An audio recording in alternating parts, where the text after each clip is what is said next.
dapat yan ay pumupunta sa kapurihan ng Diyos, sa glory of God. Ang sabi, the glory of God, ang sabi dyan, ay siyang far more significant than the absence of your sufferings in your life. Higit na mahalaga yan. Ang glory of God kaysa sa comfort natin. Kaya kung kinakailangan na alisin ng Diyos yung comfort para sa akin sarili, para ipahintulot ng Diyos ang pain sa akin, ay okay lang. Sapagkat mas importante ang glory of God. Siya ang lumikha sa akin eh. Dapat siya ang mapurihan, hindi naman ako eh. O meron nga awitin ako narinig eh. Maging kung hindi ipangako ng Diyos ang langit, at kung mapupurihan naman siya, mas okay na rin. No? Sabi nung isang awitin.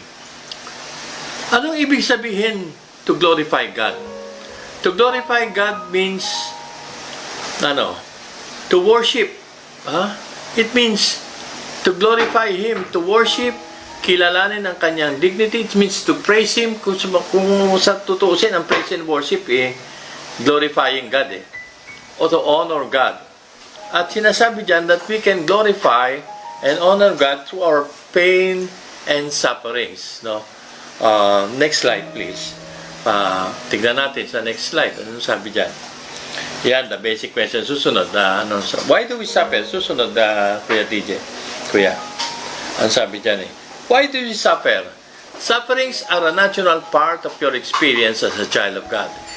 Ang lahat ng Diyos ay makakaranas nito. Hindi tayo makakaiwas dito. Ang sabi nga nung talata sa atin, pansinin ninyo sa susunod na slide. My dear friends, ang sabi dyan, do not be surprised. Di ba? Huwag kayong magugulat.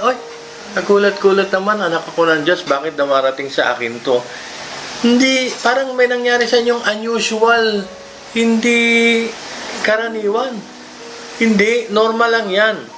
Sabi ni Pedro, sa lahat nangyayari yan ng mananampalataya. Kaya kung question yan, why am I suffering? Bakit ako nagsasuffer? Nangyayari yan sa lahat ng mananampalataya.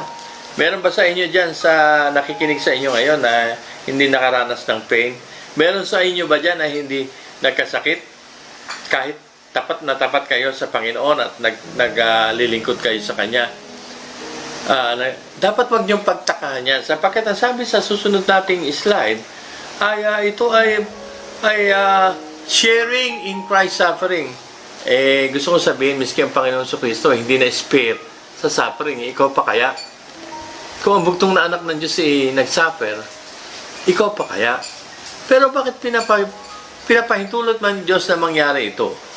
Bakit nangyayari ito? Ang sabi, this is for His glory, nare-reveal ang kanyang glory. And that's the most important thing. Alam mo, meron nagsabi na, that we respond to suffering in such a way that shows the unbelieving world na si Kristo ang pangunahin sa atin. Hindi yung, nasasaktan ako, wala na ako, pananampalataya sa Panginoon. Hindi, secondary lang yan. Ang importante sa iyo ay ang Panginoon. Yan nga. Which is, yan ang pinaka-treasure. Pag nakita ng mga tao, ng mga di mananampalataya, na tingnan mo yung tao na yan, na mananampalataya kahit anong mangyari sa kanya, nagtitiwala pa rin siya sa Panginoon. Nag-glorify si God. No? Depende yan pa paano tayo mag-respond Your sufferings are part of your experience as a child of God. At diyan, pinapanood ng mga tao paano ka mag-respond at pagka nagtataka sila, ang napupurihan ng Diyos.